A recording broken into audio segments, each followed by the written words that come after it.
Praise lord church.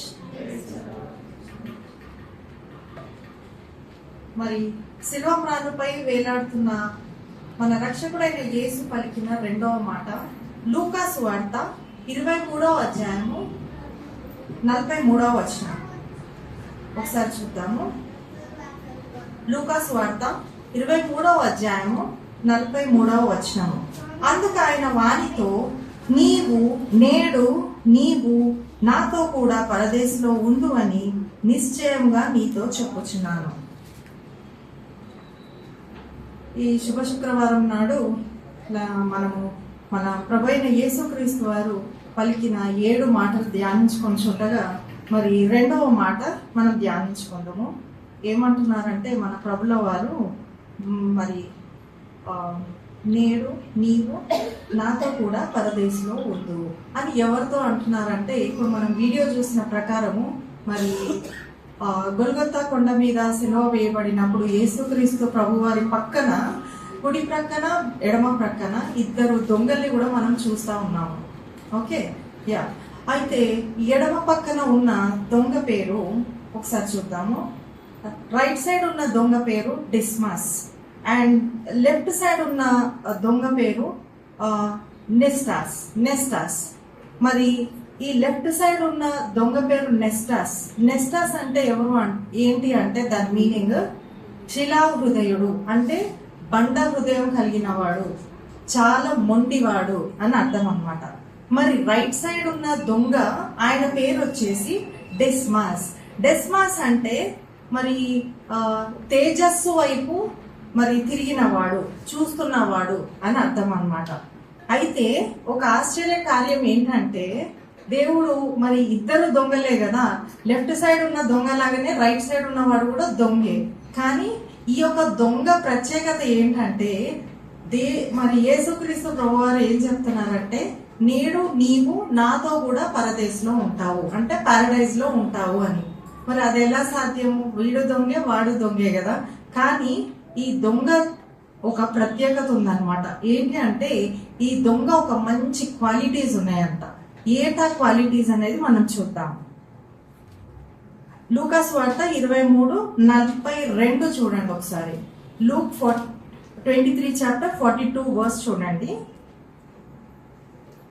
అందుకు ఆయనను చూచి యేసు, నీవు రాజ్యంలోకి వచ్చినప్పుడు నన్ను జ్ఞాపకము చేసుకోమనెను. ఈ దొంగ ఏం చేస్తున్నాడంటే, యేసుక్రీస్తు ప్రభుల వారిని చూస్తా ఉన్నాడు అనమాట. చూస్తా ఉండి ఏమని అనుకుంటున్నాడంటే, అసలు ఎప్పుడైతే ఆయన శిలువ వైపు చూసి యేసుక్రీస్తు వారిని చూసినప్పుడే ఆయనలో ఒక మార్పు వచ్చింది అనమాట. ఏంటి మార్పు అంటే, ఆ క్షణమే ఆయన పాపంని ఒప్పుకోవడానికి ఆయన ఆత్మ సిద్ధపాటు పడిందనమాట. ఏంటంటే ఏం చేశాడు, ఎప్పుడైతే ఆయన ఆత్మ కదిలింపబడ్డదో ఏం చేస్తున్నాడు ఈ దొంగ అంటే, యేసు అని పిలుస్తున్నాడు. యేసు అనే మాటకి అర్థం ఏంటంటే రక్షకుడా అని అర్థము, అంటే రక్షించువాడా అని అర్థము. ఎందుకు రక్షించు అని అడుగుతున్నాడంటే, అప్పుడు ఆయనలో ఒక కార్యం జరిగిందనమాట. ఏం కార్యం అనంటే, నేను పాపిని అనేది ఆ రోజు ఆయనకు అర్థమైంది. మరి అన్ని సంవత్సరాలు ఈ దొంగ అసలు ఎందుకు మనం దొంగ అంటున్నామంటే, వీళ్ళు ఎలాంటి దొంగలు అంటే డెకాయిట్స్ అంటే ధనవంతుల దగ్గరికి వెళ్ళి వాళ్ళని దోచుకొని ఆ డబ్బును తీసుకొచ్చి బీద వాళ్ళకి పంచిపెట్టేవాళ్ళు. అంతేకాకుండా వీళ్ళు దేశ ద్రోహులు, అంటే గవర్నమెంట్ కి ఎగెయిన్స్ట్ గా పనిచేస్తా ఉండేవాళ్ళు. అంతేకాకుండా మరి దొంగతనం చేసినప్పుడు ఎవరైనా అడ్డుకుంటే వారిని చంపేవాళ్ళు, అంటే హంతకులు, అంతే కదా. సో ఇంత భయంకరమైన దొంగలు ఎప్పుడైతే శిలువ వైపు చూస్తా ఉన్నాడో, మరి యేసుక్రీస్తు ప్రభువుని చూస్తా ఉన్నాడో ఆయన హృదయం కదిలింపబడ్డది. ఆ రోజే ఆ క్షణమే ఆయనకు అర్థమైంది, నేను పాపిని, నేను ఇంత భయంకరమైన పాపంలో నేనున్నాను అని ఆ రోజు రియలైజ్ అయ్యాడనమాట. అందుకనే ఆయన పలుకుతున్న మాట యేసు అంటే రక్షించువాడా, నన్ను రక్షించు అని. మరి శుభ శుక్రవారం నాడు మనం కూడా మరి ఒక్కసారి ఆ శిలువ వైపు మనం చూసినప్పుడు మన పాపములు మనకి మరి తెలిసినప్పుడు మనం కూడా ప్రభువా నన్ను రక్షించు అని మనం ప్రార్థన చేయవలసి ఉందన్నమాట. ఇంకొకటి నీ రాజ్యము, నీ రాజ్యము అని అంటున్నాడు. నీ రాజ్యం అంటే ఒక్కసారి అర్థం చేసుకోండి ఈ దొంగకి ఎంత ప్రత్యక్షత ఉంది అని అంటే తెలిసిపోయింది అనమాట. Is not an ordinary man. ఈయన మనలాగా కాదు, ఈయన ఒక ప్రత్యేకమైన ఒక ప్రత్యేకత ఉంది అంటే ఈయన కింగ్ అనేసి డిక్లేర్ చేస్తున్నాడు. ఓకే, రాజ్యం ఎవరికి ఉంటదండి? రాజులకే ఉంటది. సో ఆయనను ఒక రాజుగా గుర్తించేశాడు. ఈ రాజ్యాలన్నీ ఏదో ఒక రోజు కూలిపోతాయి. మరి రోమా రాజ్యం అనేది it's a powerful, right? But ఈ రాజ్యం కూడా ఏదో ఒక రోజు మట్టిపాలైపోతుంది. బట్ ఒకే ఒక రాజ్యం ఎప్పటికీ శాశ్వతంగా ఉండేది. ఏ రాజ్యము? యేసుక్రీస్తు ఎక్కడైతే ఉంటారో ఆ పారడైజ్ ఒక్కటే శాశ్వతం. కాబట్టి ఆయన అంటున్నాడు, పలుకుతున్నాడు ఆ దొంగ, యేసు నీ రాజ్యంలోనికి నీవు వచ్చినప్పుడు నన్ను జ్ఞాపకం చేసుకోనము, నన్ను జ్ఞాపకము చేసుకోనము అంటే అది ఒక విజ్ఞాపన. Is pleasing God. ఆయన బ్రతిమలాడుకుంటున్నాడు అంటే అది ఒక రకమైన ప్రార్థన. ప్రార్థిస్తున్నాడు దేవుని దగ్గర, నన్ను జ్ఞాపకం చేసుకో ప్రభువా, నేను ఇంత భయంకరమైన పాపిని అని ప్రార్థిస్తున్నాడు. అయితే ఈ కుడి ప్రక్కన ఎడమ ప్రక్కన ఉన్న దొంగ, ఆ దొంగ ఏమంటున్నాడో ఒకసారి చూడండి. లూకా సువార్త 23:39 వేలాడబడిన నేరస్తులో ఒకడు ఆయనను దూషించుచు ఏం చేస్తున్నాడు అంటే దూషిస్తున్నాడు, తిడుతున్నాడు. దూషించుచు నీవు క్రీస్తువు కదా, నిన్ను నీవు రక్షించుకొనుము, మమ్మను కూడా రక్షించుమని చెప్పుచున్నాడు. ఏం చేస్తున్నాడు ఈ దొంగ? దూషించడమే కాకుండా సర్కాస్టిక్ గా డైలాగ్ డెలివరీ చూడండి. నువ్వు క్రీస్తువు కదా, నువ్వు క్రీస్తులాగా ప్రకటించుకుంటున్నావు, నువ్వు కింగ్ అనుకుంటున్నావు కదా, నువ్వు రక్షించుకొని నన్ను కూడా రక్షించుము, మమ్మల్ని కూడా రక్షించు అని అంటున్నాడు అనమాట. అయితే అప్పుడు ఈ రైట్ సైడ్ ఉన్న దొంగ ఏమంటున్నాడో ఒకసారి చూడండి. అయితే ఆ రెండవ వాడు వానిని గద్దించి, నీవు అదే శిక్షలో ఉన్నావు కదా, కనుక దేవునికి భయపడవా? మరి నువ్వు భయంకరంగా ఆ శిక్షలో ఉన్నావు, నువ్వు దేవుడికి భయపడవా అంటే అర్థం ఏంటంటే చూడండి, ఈ రెండవ దొంగ ఆయనను రాజులాగానే కాదు, ఆయనకంటూ ఒక రాజ్యం ఉన్నదనే కాదు, ఇంకేమని గుర్తిస్తున్నాడు చెప్పండి. అక్కడ ఉన్న ఎప్పుడైతే ఆయన శిష్యులతో తిరిగినప్పుడు, ఆయన ఎంతో మందిని మరి స్వస్థపరిచినప్పుడు ఏ ఒక్కళ్ళు కూడా ఆయనని దేవుళ్ళలాగా గుర్తించారో ఒకసారి గుర్తు తెచ్చుకోండి. నోబడీ అటెడ్. ఎవ్వరు ఒక్కళ్ళు కూడా నువ్వు దేవుడివి అనలేదు. నువ్వు దేవుని కుమారుడివి అన్నారు, లేదంటే నువ్వు ఒక ప్రాఫిట్ అన్నారు కదా, ఇలాంటివి ఇచ్చారు. కానీ అసలు నువ్వే దేవుడివి అనేది ఎవరా అంటే ఈ గొప్ప మనిషి అన్నమాట దొంగ. ఈ రెండవ దొంగ మాత్రమే డిక్లేర్ చేసేసాడు, నువ్వు దేవుడికి భయపడవా అనేసి. అర్థమైందా? So what a transformation when he look. ఎప్పుడైతే యేసుక్రీస్తు ప్రభుల వారిని మరి ఆ శిలువ మీద చూసినప్పుడు చాలా ట్రాన్స్ఫర్మేషన్ వచ్చేసింది అనమాట ఈ రెండవ దొంగకి. అంతేకాకుండా ఇంకొక ప్రత్యేకత చూస్తే భయంకరమైన సఫరింగ్. అవునా? మరి 9 గంటలకి దానికి ముందు తెల్లవారుజాము నుంచి వాళ్ళని కొడుతూ, మరి కొరడాలతో కొడుతూ, వాళ్ళ సిలువ వాళ్ళు మోసుకుంటూ ఆ గొల్గొతా కొండ మీదకి వచ్చినప్పుడు భయంకరమైన ఎండ, భయంకరమైన శిక్ష, మరి మేకులతో కొట్టినప్పుడు అది ఇంకా భయంకరం. చిన్న జ్వరం వస్తేనే మనం విలవిలలాడిపోతా ఉంటాము. ఏదైనా ఒక చిన్న కష్టం వస్తే కూర్చొని గంటలు గంటలు ఏడుస్తూ ఉంటాము. అవునా? మరి ఇంత భయంకరమైన సఫరింగ్ లో కూడా ఈ దొంగ అసలు వాటి గురించి ఏం పట్టించుకోవట్లేదు. ఏం చేస్తున్నాడు అంటే అల్టిమేట్ ప్రేయర్ అన్నమాట. ఏంటంటే నువ్వు నీ రాజ్యంలోకి వచ్చినప్పుడు నన్ను గుర్తు చేసుకో అని ఒక మంచి గొప్ప ప్రార్థన అది. అదే ఇంకొకళ్ళు ఉంటే ఇప్పుడు మీరు ఒకసారి ఆలోచించండి, ఎవరైనా డెత్ బెడ్ హాస్పిటల్లో ఉన్నారు అనుకుందాము, వెంటిలేటర్స్ మీద, వాట్ దే ప్రే, ప్రభా నాకు ఇంకొక 15 సంవత్సరాలు ఒక ఆయుష్ నింపు, నా పిల్లలు ఇంకా చిన్నగా ఉన్నారు, లేదా నేను ఇంకా అదొక పని చేయాలి, ఇది చేయాలి, అది చేయాలి, నా పిల్లల్ని కాపాడు అంటారా లేదా? సో అసలు ఆ సిల్వ మీద అంత భయంకరమైన ఆ సఫరింగ్ లో ఉన్నప్పుడు అసలు ఎలాంటి ప్రార్థన వస్తుంది అంటే, నిజంగా దేవుడు నువ్వు ఏదో ఒకటి చేయి, నువ్వు నిజమైన దేవుడు అయితే నన్ను ఈ పరిస్థితి నుంచి తప్పించు అని ఏదో ఒకటి ప్రార్థన చేయాలి. లేదంటే నేను చచ్చిపోతే చచ్చిపోయినా నా వెనకాలన్నా మరి నా ఫ్యామిలీ ఏంటి, నా పిల్లలు ఏంటి, నా భార్య ఏంటి అని ఇలాంటి ప్రార్థన వస్తుంది. అవునా? But he's not praying. అసలు దేని గురించి పట్టించుకోకుండా he was looking at God and he was pleasing for salvation. ఈ రక్షణ అన్నమాట ఇది.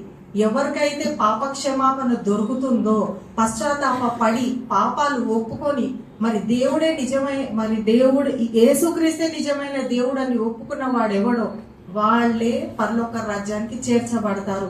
ఇది ఆయనకి మరి ఈ మర్మం ఆయనకి తెలియబడ్డది. ఎట్లా అంటే మరి ఒక్కసారి ఆలోచించండి, ఈ దొంగ మరి యేసుక్రీస్తు ప్రభుల వారు ఫస్ట్ మరి కొండ మీద వాక్యము షేర్ చేసుకున్నప్పుడు ఉన్నాడా అండి? లేడు. మరి ఎప్పుడైతే కుష్ఠరోగులని మరి చాలా మందిని స్వస్థపరిచాడో అప్పుడు ఉన్నాడా ఈ దొంగ? లేడు. మరి ఇంకొకటి, లాజర్ చనిపోయినప్పుడు లాజర్ బయటికి రా అన్నప్పుడు కనీసం అక్కడ ఉన్నాడా? లేడు. అసలు యేసుక్రీస్తు ఎవరు అనేది ఆ దొంగకు తెలియదు, అసలు తెలియదు. అంతేకాకుండా ఇంకొకటి, ఫస్ట్ మాట విన్నప్పుడే ఆయనలో ఒక చేంజ్ రావడం చూస్తున్నాం అన్నమాట. ఫస్ట్ మాట ఏంటండి? వీళ్ళు ఎరగరు కనుక వీరిని క్షమించము. ఫర్గివ్ చేసేస్తున్నాడు. ఏంటి ఇంత పాపం, ఇంత మంది ఇంత భయంకరంగా దూషిస్తున్నాడు. అల్టిమేట్ గా is a gentle. Actually last time pastor చెప్తా ఉన్నారు ఒక వర్డ్, జెంటల్ అనే మాటకి, అవునా?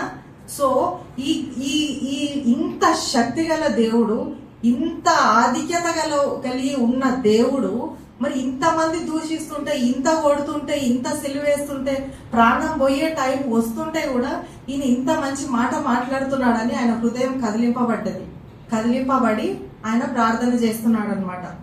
అంతేకాకుండా ఇంకొకటి, శ్రమదినమా మనం కూడా ప్రార్థన చేయడం నేర్చుకోవాలండి. ఇంకొకటి సో మరి అంతేకాకుండా ఆ శిలువ మీద అప్పుడు మాట్లాడుతున్నప్పుడు ఇంకా చీకటి కమ్మలేదు, ఓకేనా? ఇంకొకటి ఏంటంటే దేవాలయంలో ఆ తెర కూడా చినగలేదు. సో ఇలాంటి సూచక్రియలు ఏమి చూడలేదన్నమాట. But he's accepting Jesus as his personal saviour. ఈ రోజు మరి శుభ శుక్రవారం నాడు నేను మీకు చెప్పేది ఏంటంటే అండి, ఎన్ని ఈ లోకంలో ఏదున్నా లేకున్నా ఏదో ఒక రోజు ఈ లోకం అంతా నాశనం అయిపోతుంది. ఇది శాశ్వతం కానే కాదు. ఈ గుడ్ ఫ్రైడే రోజు మనం నిర్ణయించుకోవాల్సింది ఏంటంటే, మనముగా ముందు మన పాపములని ఒప్పుకోవాలి. సెలవు వైపు చూస్తూ యేసుక్రీస్తు ప్రభుల వారిని మన సొంత రక్షకుడిగా అంగీకరించి మనము మరి పరలోక రాజ్యానికి వారసులుగా అవ్వడానికి సిద్ధపడాలి. మన రక్షణ కోసం మనము రోజు ప్రార్థించుకోవాలి. మన ప్రియుల కోసం కూడా మనం ప్రార్థించాలి. ఎప్పుడైతే మన పాపములు క్షమించబడతాయో అప్పుడు మనము పరలోక రాజ్యానికి చేర్చబడతాం. అయితే ప్రతి క్రిస్టియన్ ఎలా బ్రతకాలి అని అంటే, ఈ రోజే లాస్ట్ డే, ఇంకా రేపు అనేది లేదు. అందుకని దేవుడు ఏమంటున్నాడు చూసారా? యేసుక్రీస్తు ప్రభు, నేడు నీవు నాతో కూడా పరదేశులో ఉందువు. నేడు అంటే ఈ రోజు అని. ఏ రోజైతే మనం పాపంలను ఒప్పుకుంటామో అదే రోజు మనకి కన్ఫర్మేషన్ వచ్చేస్తుంది, వీఆర్ సిటిజన్స్ ఆఫ్ హెవెన్ అని అర్థం. సో ఇదే కరెక్ట్ టైం. కొరింథీయులు రాసిన పత్రిక 6వ అధ్యాయము 2వ వచనం చూసినట్లయితే దాంట్లో ఏమని ఉందంటే ఒకసారి చూడండి. 2 Corinthians 6th chapter 2nd verse. అనుకూల సమయమందు నేను నీ మొర ఆలకించేదను, రక్షణ దినమందు నేను నిన్ను ఆదుకొందును. మరి అనుకూల సమయం ఎప్పుడండి? దేవుడు ఏమంటున్నాడు ఇక్కడ? నేడు. ఏ రోజైతే మనము దేవుడి తట్టు తిరిగి మన పాపములను ఒప్పుకొని పశ్చాత్తాపడతామో అదే అనుకూల సమయము. సో ఈ రోజే మనకి ఇది అనుకూల సమయము. ఈ రోజే మనం దేవుడి దగ్గరికి మరి దేవుడి తట్టు తిరిగి మన పాపములను ఒప్పుకొని మరి మనము మరి పరలోక రాజ్యానికి మరి వారసులవుటకు సిద్ధపడాలి మనము, ఓకేనా? మరి బిల్లీ గ్రామ్ ఎంతమందికి తెలుసు అంటే almost everyone knows, right? Billy Graham గారు ఇచ్చిన స్టేట్మెంట్ ఏంటంటే, అలాంటి స్టేట్మెంట్ మనం కూడా చెప్పగలగాలి. ఏంటి ఆ స్టేట్మెంట్ అంటే, ఒకవేళ నేను ఈ రోజు గినక కళ్ళు మూస్తే వెంటనే నేను కళ్ళు తెరిచేది ఎక్కడ అంటే పారడైజ్ లో. You know what is paradise? Paradise is nothing but అక్కడ ఏడుపు ఉండదు, మంచి శాంతి, సంతోషము, ఓకేనా, ఏ రోగ బాధలు ఏవి ఉండదు. అంతేకాకుండా అక్కడ మనము ఎల్లప్పుడూ నిత్య నివాసం అన్నమాట. అది ఎప్పటికీ మనము యేసుక్రీస్తుతో మనం అక్కడ ఉండడానికి సాధ్యమవుతుంది. ఓకేనా, so I request everyone to look at the cross and also accept Jesus as your personal savior. ఇదే రక్షణ దినము. ఈ రోజు పోతే మళ్ళీ వేరే రోజు వస్తుందో, నెక్స్ట్ గుడ్ ఫ్రైడే ఉంటుందో లేదో అన్న ఒక భయం కలిగి మనం జీవించాలి. నెక్స్ట్ ఇయర్ ఉంటుందో లేదో తెలీదు, అట్లీస్ట్ నెక్స్ట్ డే ఉంటుందో లేదో తెలీదు. ఇది అనుకూల సమయం. ఈ రోజే దేవుని దగ్గరకు వచ్చి పాపాలు ఒప్పుకొని పశ్చాత్తాపడి మరి పరలోక రాజ్యానికి చేరుటకు మరి ప్రార్థించండి. ఈ యొక్క సమయంని నాకు అనుగ్రహించినందుకు పాస్టర్ గారికి వేలాది ఐ థ్యాంక్ యూ పాస్టర్. ఒకసారి ప్రార్థన చేసుకున్నాము. నాయన తండ్రి అయిన యేసయ్య, మరి మీరు సిలువపై మాట్లాడిన అద్భుతమైన 7 మాటల్ని బట్టి వేలాది స్తుతులు స్తోత్రంలో నాయన. ఈ యొక్క గొప్ప కార్యం సిలువ యాగం ఎంత గొప్పది నాయన. నాయన అది వర్ణాతీతము ప్రభువా. అద్భుతకరుడా, ఆశ్చర్యకరుడా, మీ యొక్క ప్రణాళిక ఎంత గొప్పది నాయన. పేరు పేరున ప్రభా పిలిచి నాయన ప్రతి ఒక్క ఆత్మ నాయన నశించకుండా ప్రభా మీరు చేసిన ఈ యొక్క శిలువ యాగంను బట్టి వేలాది స్తుతులు స్తోత్రంలో నాయన. ఇక్కడ చేరవచ్చిన ప్రతి ఒక్క బిడ్డ కోసం నాయన ప్రభా మీరు ఎంతగా నాయన శిలువ యాగం చేసి ఉన్నారు ప్రభా. ఇక్కడ చేరవచ్చిన ప్రతి ఒక్క బిడ్డ ప్రభా నేడే ప్రభా ఈ రోజే నాయన మరి మీ శిలువ తట్టు చూసి నాయన మిమ్మల్ని సొంత రక్షకునిగా ప్రభా అంగీకరించి నాయన మీ యొక్క పరలోక రాజ్యంలో స్థానం పొందుటకు సహాయం అనుగ్రహించండి ప్రభా. ప్రియ ప్రభా నాయన ప్రతి ఒక్కరం నాయన మిమ్మల్ని ప్రేమించి మిమ్మల్ని బట్టి మేము ఎంతగానో ప్రభా ఈ లోకంలో నాయన మరి మీ యొక్క నామంని మరి ఎంత మాత్రం సిగ్గుపరచగా నాయన తండ్రి మీకోసం మేము ఇంకా తెలియని జనాలని ప్రభా మీ యొక్క ప్రియ బిడ్డలు ఎంతమంది అయితే మీ యొక్క వాక్యం తెలియక ఉన్నారో ప్రభా వారందరినీ కూడా మేము సిద్ధపాటు మరి చేయటకు సహాయాన్ని అనుగ్రహించమని నజరేయుడైన యేసు నామంలో అడిగి వేడుకుంటున్నాను తండ్రి.